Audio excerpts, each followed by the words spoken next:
giving honor to the Spirit of Christ, who's first and head of my life, to Bishop and co-pastor Thompson, who are my aunts and uncles, my aunt and uncle rather. Before I read, I just want to encourage the body and go on record and say I'm so proud of the ministry and everything that you guys have done so far. I just want to encourage you guys, because your First Lady and your Bishop, they definitely have a vision, and I applaud you guys for taking care of that.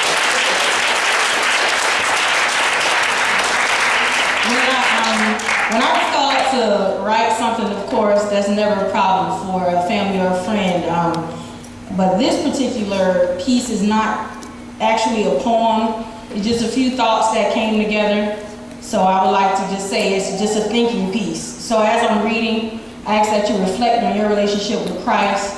It may pertain to something that you're going through, it may not. So, and after I finish, we're going to continue to worship and just prepare your heart for an awesome word. Yes. Amen. Some people search the world looking for what they already have, getting lost and knocked off course because they refuse to let God direct their paths, going from coast to coast in search of the missing piece they believe they need the most. When the main thing they should seek is a relationship with the Lord, who is the host of hosts.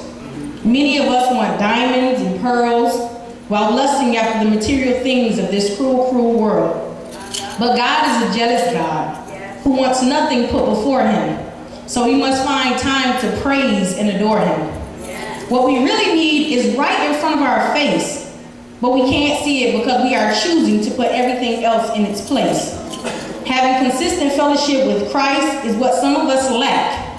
But it's such a shame to not want to be around the one true person that will forever have your back. When talking about godly things, you ask if they see it, they say they saw it. You ask if they get it, they say, yeah, I got it. You ask if they heard you, they say, yeah, I'm listening. When in all actuality, they never even was paying attention.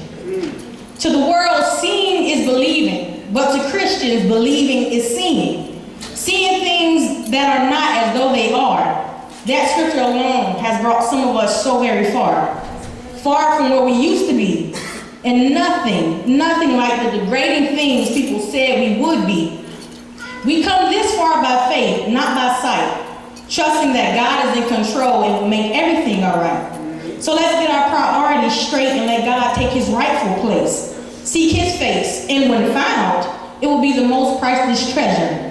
That will be the time you found unspeakable joy beyond measures. Lastly, if you want to visualize the many powers of God, have faith, get in your word, cut off daily ties, and begin to open your spiritual eyes. God bless.